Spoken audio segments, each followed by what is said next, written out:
পুরাকালের কথা। তখন কৈলাস পর্বতের শিখর ছিল সর্বরত্নে অলঙ্কিত। ছিল ছায়া সুনিবিড় ফুলে ফুলে শোভিত বৃক্ষ লতা ও গুল্মে ঢাকা। পারিজাত সহ অন্যান্য পুষ্পে সুগন্ধে চারিদিক থাকত আমোদিত। এখানে সেখানে দল বেঁধে নৃত্য করে বেড়াতো অপ্সরারা। ধ্বনিত হতো আকাশ আর গঙ্গার তরঙ্গ নিনাদ। ব্রহ্মাসীদের কণ্ঠ থেকে শোনা যেত বেদধ্বনি। এই কৈলাস শিখরে শিব পার্বতী বাস করতেন। গন্ধর্ব সিন্ধ চারণ প্রভৃতি তাদের সেবা করত। পরম সুখে ছিলেন শিব পার্বতী। একদা পার্বতী শিবকে প্রশ্ন করলেন, ভগবান, আপনি ধর্ম অর্থ কাম ও মোক্ষদাতা। আপনি কোন ব্রত বা তপস্যায় সন্তুষ্ট হন? দেবী পার্বতীর কথা শুনে সে বললেন, দেবী, ফাল্গুন মাসের কৃষ্ণপক্ষের চতুর্দশী তিথির রাত্রিকে শিবরাত্রি বলা হয়। এই রাত্রিতে উপবাস করলে আমি অত্যন্ত সন্তুষ্ট হই। স্নান বস্ত্র ধূপ পুষ্প ও অর্চনায় আমি যতটুকু সন্তুষ্ট হই তার চেয়ে বেশি সন্তুষ্ট হই শিবরাত্রির উপবাসে। তিনি আরও বললেন, ব্রত পালনকারী ত্রয়োদশীতে স্নান করে সংযম পালন করবে। স্বপক্ক নিরামিষ বা হব্যিসান্ন ভোজন করবে।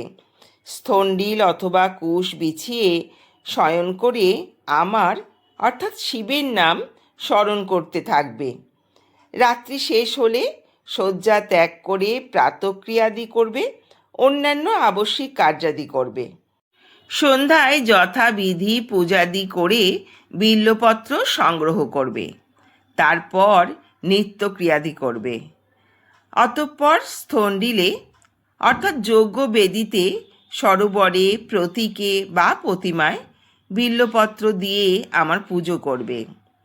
একটি বিল্বপত্র দ্বারা পুজো করলে আমার যে প্রীতি জন্মে, সকল প্রকার পুষ্প একত্র করে কিংবা মণি মুক্তা প্রবাল বা স্বর্ণ নির্মিত পুষ্প দিয়ে আমার পুজো করলেও আমার তার সমান প্রীতি জন্মে না।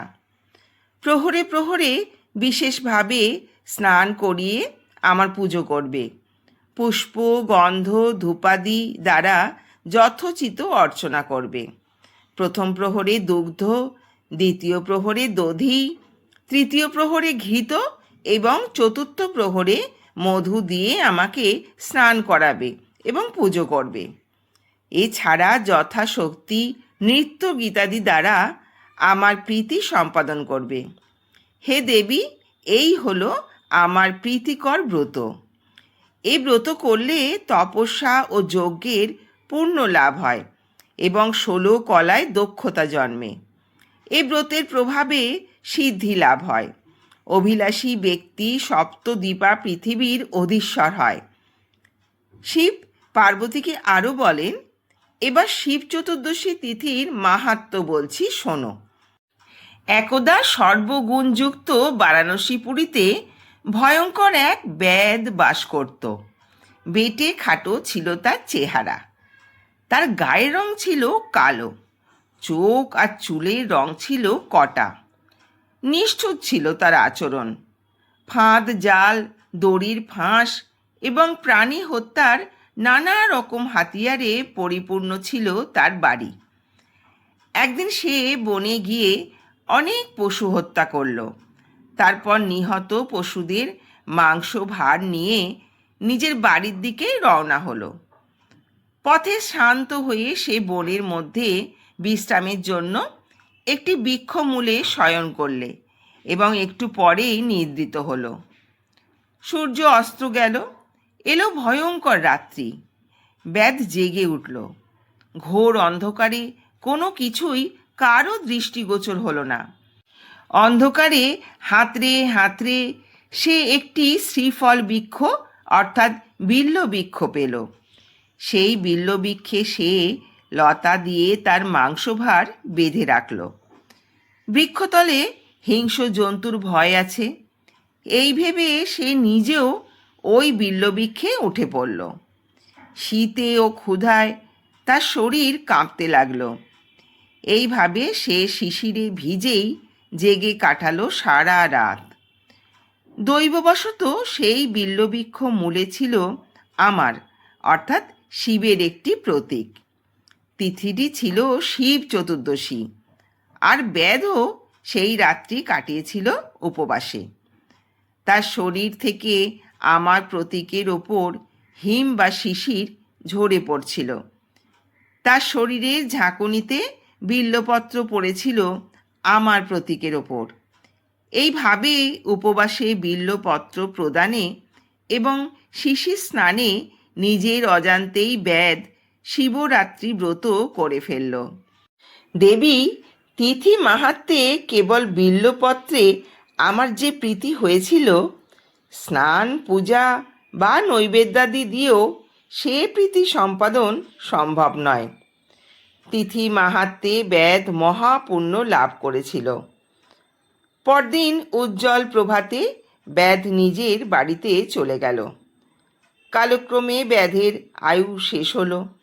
যমদূত তার আত্মাকে নিতে এসে তাকে যথারীতি যম পাশে বেঁধে ফেলতে উদ্যত হলো। অন্যদিকে আমার প্রেরিত দূত ব্যাধকে শিবলোকে নিতে এলো, আর আমার দূতের দ্বারা আহত হয়ে যমদূত যমরাজকে নিয়ে আমার পুরো দ্বারে উপস্থিত হলো। দ্বারে শিবের অনুচর নন্দীকে দেখে যম তাকে সব ঘটনা বললেন। এই ব্যাধ সারা জীবন ধরে খুব কুকর্ম করেছে, জানালেন যম। কার কথা শুনে নন্দী বললেন, ধর্মরাজ, এতে কোনো সন্দেহই নেই যে ওই ব্যাধ দুরাত্মা। সে সারা জীবন অবশ্যই পাপ করেছে, কিন্তু শিবরাত্রি ব্রতের মাহাত্ম্যে সে পাপ মুক্ত হয়েছে এবং সর্বেশ্বর শিবের কৃপা লাভ করে শিবলোকে এসেছে। নন্দীর কথা শুনে বিস্মিত হলেন ধর্মরাজ। তিনি শিবের মাহাত্ম্যের কথা ভাবতে ভাবতে যমপুরীতে চলে গেল। শিব পার্বতীকে আরও বললেন, এই হলো শিবরাত্রি ব্রতের মাহাত্ম্য। শিবের কথা শুনে শিব জায়া হিমালয়ের কন্যা পার্বতী বিস্মিত হলেন। তিনি শিবরাত্রি ব্রতের মাহাত্ম্য নিকটজনের কাছে বর্ণনা করলেন। তারা আবার তা ভক্তি ভরে জানালেন পৃথিবীর বিভিন্ন রাজাকে। এইভাবে শিবরাত্রির ব্রত পৃথিবীতে প্রচলিত হলো। বন্ধুরা, ভিডিওটি কেমন লাগলো একটা কমেন্ট করে জানাবেন। সবাই ভালো থাকবেন, সুস্থ থাকবেন। ধন্যবাদ।